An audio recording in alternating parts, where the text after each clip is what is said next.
మాకు వాహనమిత్ర 5 సంవత్సరాలు వచ్చింది. మళ్ళీ నాకు ఆరోగ్యశ్రీ ఒకటి వర్తించింది. స్టంట్‌లేశారు నాకు. అదొకటి వర్తించింది. మా మిసెస్‌కి 18,500 ఒకటి వర్తించింది.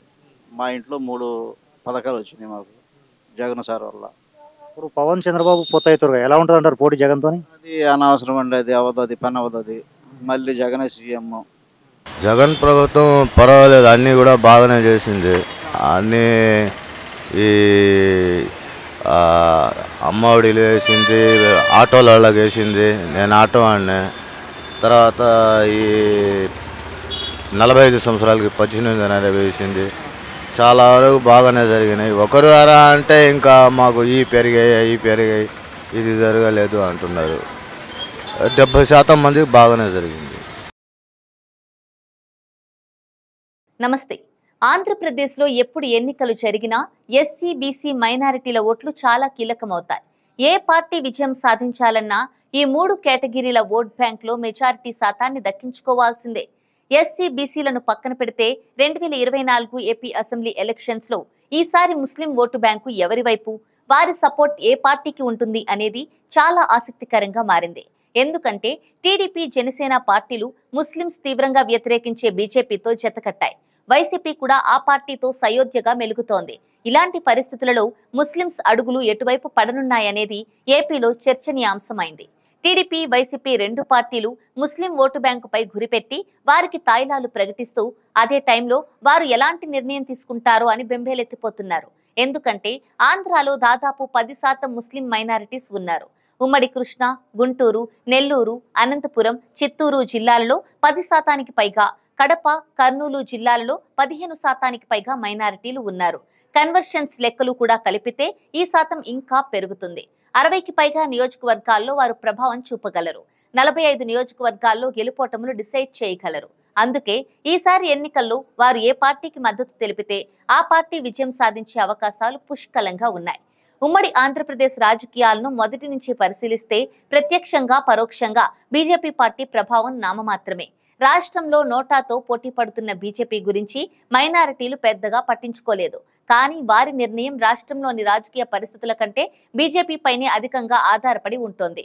ఇక్కడి పార్టీలు బీజేపీకి అనుకూలంగా, వ్యతిరేకంగా వ్యవహరించే తీరును బట్టి ముస్లింలు నిర్ణయం తీసుకుంటారని గత ఎన్నికల అనుభవాలు చెబుతున్నాయి. బీజేపీ అంటే మొదటి నుంచి మండిపడి ముస్లింస్ కు 2014లో నరేంద్ర మోదీ నేతృత్వంలో బీజేపీ ప్రభుత్వం కేంద్రంలో అధికారం చేపట్టినప్పటి నుంచి తీసుకుంటున్న వివాదాస్పద నిర్ణయాలతో అభద్రతా భావం పెరగడంతో పాటు ఆ పార్టీపై ఆగ్రహం కూడా ప్రారంభమైంది. ట్రిపుల్ తలాక్ పై నిర్ణయం, అయోధ్య రామాలయం అంశంపై దూకుడు, కశ్మీర్ 370 ఆర్టికల్ రద్దు, CAA, NRC, common civil code ప్రతిపాదన వంటి నిర్ణయాలతో తమ ఉనికికే ప్రమాదం ఏర్పడిందని ముస్లింలు భావిస్తున్నారు.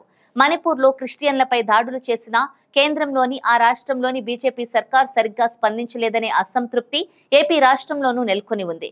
ఈ ఘటనపై పలు క్రిస్టియన్ సంఘాలు, ప్రజా సంఘాలు పెద్ద ఎత్తున నిరసనలు చేపట్టాయి. పై పరిణామాలతో క్రిస్టియన్స్ తో పాటు ముస్లిం వర్గాలు కూడా బీజేపీపై ఆగ్రహంతో ఉంటూ ఆ పార్టీతో అంటకాగే పార్టీలను కూడా శిక్షించాలనే దృఢ నిశ్చయంతో ఉన్నాయి. అందుకే కేంద్రంలో వైఎస్ఆర్సీపీ, టీడీపీ, జనసేన కూటమి బీజేపీతో బంధం వల్ల జరిగే నష్టం గురించి ఆందోళన చెందుతున్నారు. మైనారిటీల భావాలను పట్టించుకోకుండా ముందుకెళ్తే ఈ పార్టీలన్నింటికీ ఎదురు దెబ్బ తప్పదు. బీజేపీతో పొత్తులో ఉన్నప్పుడు, లేనప్పుడు ఆయా పార్టీలపై ముస్లింస్ వైఖరి ఇప్పటి వరకు ఎలా ఉందో చూద్దాం. రాష్ట్రంలో టీడీపీ, వైఎస్ఆర్సీపీ గత ఎన్నికల్లో పొందిన ముస్లిం ఓట్ల శాతాన్ని పరిశీలిస్తే ఆసక్తికరమైన అంశాలు వెలుగులోకి వచ్చాయి. తెలుగుదేశం ఆవిర్భావం నుంచి ముస్లింస్ ఆ పార్టీకి తోడుగా ఉంటూ వచ్చారు. ఎప్పుడైతే చంద్రబాబు బీజేపీతో అంటకాగడం మొదలు పెట్టారో అప్పటి నుంచి ముస్లింస్ టీడీపీకి కాస్తగా దూరం అవుతూ ఉన్నారు. బీజేపీతో పొత్తు పెట్టుకోకుండా పోటీ చేయడంలో టీడీపీ 1996లో 36.7%, 1998లో 46.6%, 2009లో 24.8%, 2019లో 46% ముస్లిం ఓట్లు పొందింది. అదే బీజేపీతో కలిసి పోటీ చేసిన 1999లో 28.2%, 2004లో 34%, 2014లో 33% ముస్లిం ఓట్లు పొందింది.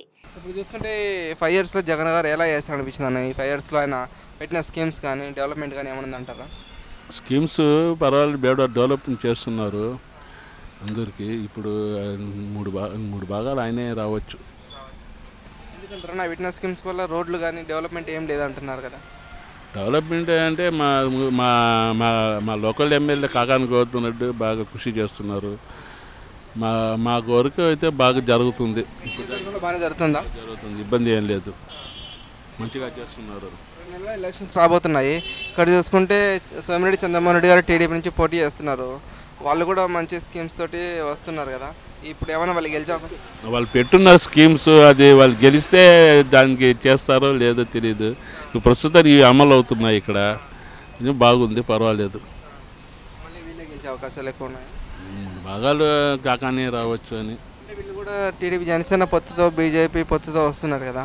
టీడీపీ 3 పార్టీలు పొత్తుతో వస్తున్నాయి. మరి వాళ్ళ ప్రభావం ఎలా ఉంటుంది ఇక్కడ? ప్రభావం ఇక్కడ జనసేన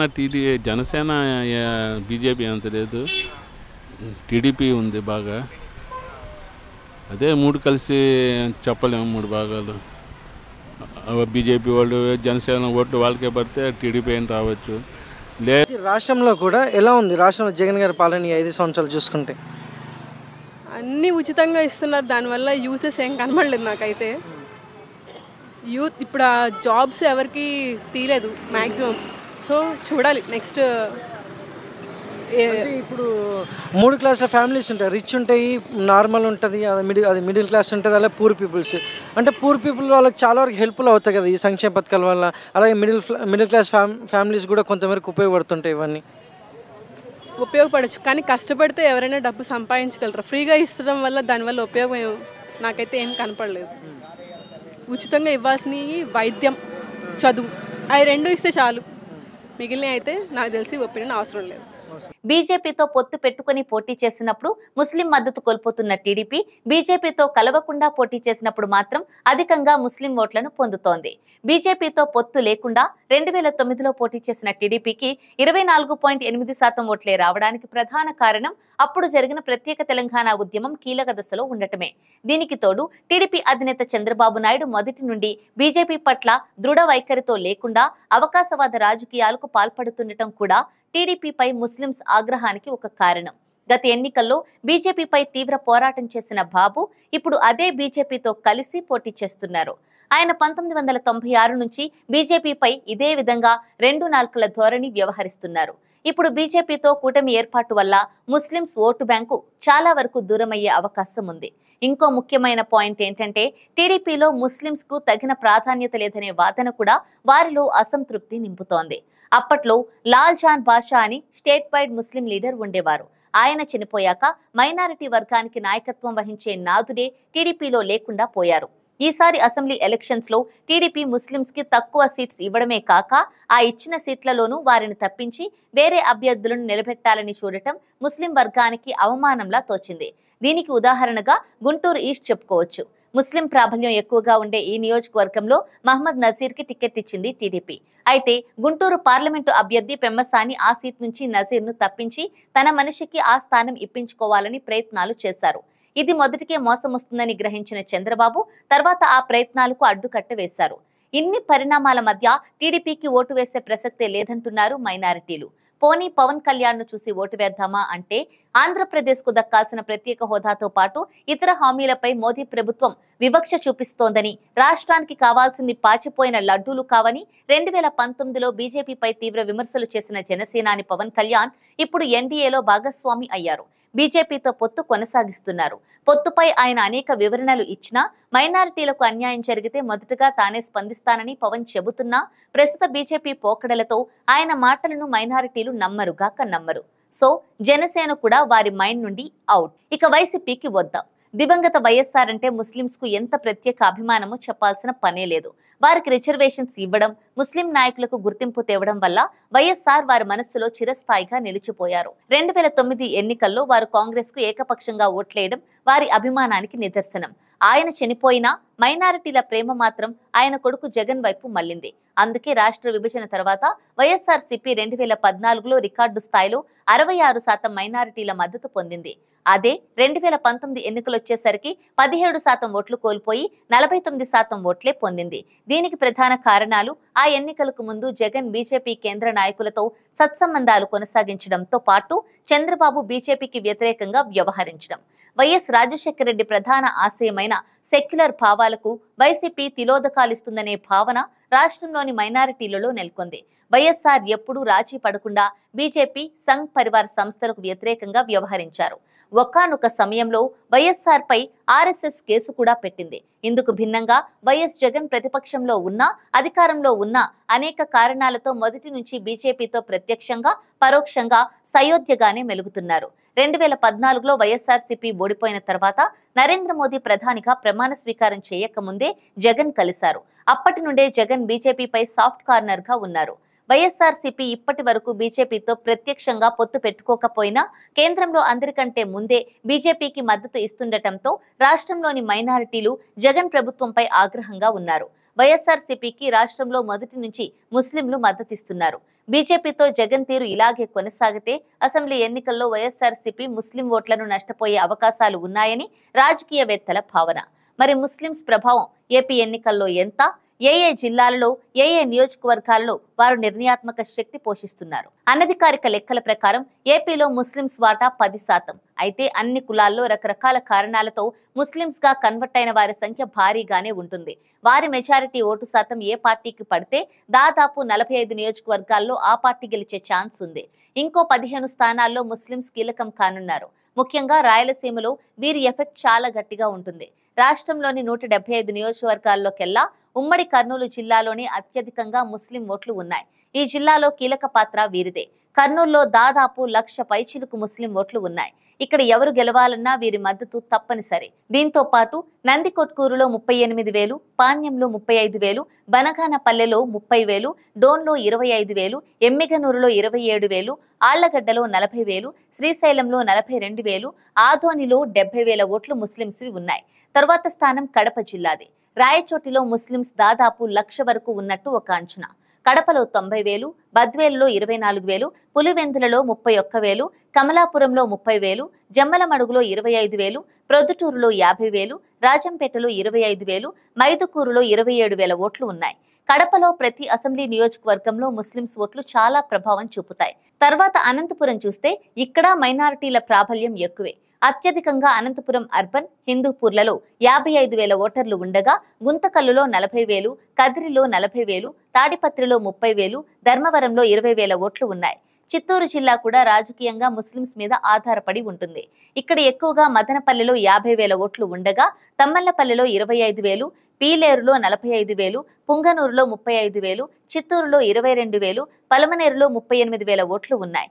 కేవలం ఈ 4 జిల్లాల్లోని మెజారిటీ స్థానాల్లో ముస్లింస్ తీవ్ర ప్రభావం చూపిస్తున్నారు. సీమ తర్వాత గుంటూరులో ఆరెంజ్ ముస్లిం ఎఫెక్ట్ ఉంటుంది. గుంటూరు ఈస్ట్లో 70,000 ముస్లిం ఓటర్లు ఉండగా తెనాలిలో 25,000, చిలకలూరుపేటలో 35,000, నరసరావుపేటలో 30,000, తాడికొండలో 23,000, మంగళగిరిలో 25,000, పొన్నూరులో 26,000, ప్రత్తిపాడులో 21,000, గుంటూరు వెస్ట్లో 30,000, పెనమనూరులో 25,000, పెదకూరపాడులో 22,000, సత్తెనపల్లిలో 31,000, వినుకొండలో 20,000, గురజాలలో 37,000, మాచర్లలో 20,000, బాపట్లలో 20,000 ఓట్లు ఉన్నాయి. ఈ లెక్కలు చూస్తే అర్థమవుతోంది మైనారిటీల ఎఫెక్ట్ ఇక్కడ ఎలా ఉండబోతోందో. తర్వాత నెల్లూరు జిల్లాలో ముస్లింస్ ప్రాబల్యం చెప్పుకోదగ్గ రీతిలో ఉంటుంది. నెల్లూరు సిటీలో 60,000, నెల్లూరు రూరల్లో 30,000, కావలిలో 20,000, ఉదయగిరిలో 32,000, ఆత్మకూరులో 31,000, కోవూరులో 22,000 ఓట్లు ఉన్నాయి. ఇక ఏ జిల్లాలోనూ ముస్లింస్ ఓట్ల మీద రాజకీయ పార్టీలు ఆధారపడే పరిస్థితి అయితే లేదు. విజయవాడ ఒక్కటే దీనికి మినహాయింపు. విజయవాడ వెస్ట్లో దాదాపు 65,000 మంది మైనారిటీ ఓట్లు అక్కడ ఎమ్మెల్యే అభ్యర్థి గెలుపోటములను నిర్ణయిస్తాయి. తర్వాత ఇదే జిల్లా నుంచి మచిలీపట్నంలో 20,000 మంది ముస్లిం ఓటర్లు ఉన్నారు. ప్రకాశం జిల్లాలోని ఒంగోలులో 30,000, పర్చూరులో 20,000, మార్కాపురంలో 20,000, గిద్దలూరులో 27,000 ఓట్లు కాస్తో కుస్తో ఎఫెక్ట్ చూపించొచ్చు. ఉభయ గోదావరి జిల్లాలు, ఉత్తరాంధ్ర జిల్లాలలో వీరి ప్రభావం నామమాత్రం. వైజాగ్ ఏరియాలో మాత్రమే 35,000 ముస్లిం ఓట్లు ఉన్నాయి. పై లెక్కల ప్రకారం దాదాపు 45 అసెంబ్లీ స్థానాల్లో ముస్లింస్ ఆయా పార్టీల ప్రభావాన్ని డిసైడ్ చేస్తారు. అయితే బీజేపీతో ఆ పార్టీలకు ఉన్న సంబంధాన్ని బట్టి వారి ఓటింగ్ సరళి ఉంటుంది. ఇదే సమాచారాన్ని జిల్లాల, నియోజకవర్గాల వారీగా మరింత వివరంగా మా తర్వాతి వీడియోస్లో అందిస్తాం. Stay tune to Volga news. రాష్ట్రంలో చూస్తే జగన్ వర్సెస్ కూటమిగా మారింది కదా, ఎవరు వచ్చే అవకాశం ఉంది? ఎవరు వచ్చినా ఏం చేసినా ఒకటేనండి. ఇంటికాడ పిల్లల్ని చూసుకుంటున్నారు, పిల్లలు చక్కగా బడికి వెళ్తున్నారు, మంచి అమ్మఒడి అని చెప్పేసి పిల్లలకి మంచి డ్రెస్సులు గీసులు ఇవ్వటం మంచి అంతా కూడా చూసుకుంటున్నారు. స్కూళ్ళు కూడా బ్రహ్మాండంగా ఉన్నాయి. మన ఇంటికన్నా స్కూలే బ్రహ్మాండంగా ఉంది. వాళ్ళ పిల్లలందరూ ఉన్నారు. పిల్లలందరూ కూడా తల్లిదండ్రులు గట్టిగా పట్టుకుంటారు. ముందు ముందు చదువులు చదవాలన్నా చేయాలన్నా మా భవిష్యత్తు బాగుండాలంటే మాత్రం జగన్ మామయ్యకి ఓటేయాలని చెప్పేసి కింద ఎల్కేజీ పిల్లలుగా నుంచి బిగిన్ చేసి మళ్ళీ పీజీ చదువు పెద్ద పిల్లలు వాళ్ళందరూ కూడా గట్టిగానే పట్టుకుంటారు. జగన్ వర్సెస్ కూటమి. కూటమిలోనా చెప్పలేము సార్. వైసీపీ అయితే బాగానే ఉంది ప్రజెంట్. జగన్ గారు గెలిచే అవకాశం రాష్ట్రం అసలు ఎక్కువ ఉందని నాకు అనిపిస్తుంది. వాళ్ళందరూ ఒకటి కూటమిగా ఒకటైంది కదా, అంత వ్యతిరేకత ఉంటే వీళ్ళందరూ కలవడం ఎందుకు, నా ఒపీనియన్. గెలవడానికి ప్రయత్నిస్తున్నారు వాళ్ళు కూడా అంటారు. ప్రయత్నిస్తున్నారు, వ్యతిరేకత ఉంది అంటున్నారు కదా వాళ్ళు. కూటమి అంత వ్యతిరేకత ఉంటే ఒకటవటం ఎందుకు అంటున్నాను నేను. అది శ్రీలంక అయిపోయింది అన్నారు. ఇన్ని ఇన్ని పథకాలు పంచి పెడితే పావురాలు తిని ఎగరం అన్నారు. ఇప్పుడు మేము కూడా పంచి పెడతాం అంటున్నారు. సో అది కరెక్టా ఇది కరెక్టా? అది ఒకసారి ఇలా మాట్లాడుతున్నారు కాబట్టి స్టార్టింగ్ లో అలాగే కదా, ఇన్ని పథకాలు జగన్ గారు ఇస్తున్నారు. ఇస్తే ఇప్పుడు తిన్న పావురాలు ఎగరదన్నారు. ఇప్పుడు మేము కూడా వాళ్ళకంటే పాలు ఎక్కువ ఇస్తానంటున్నారు. అది కరెక్టా ఇది కరెక్టా?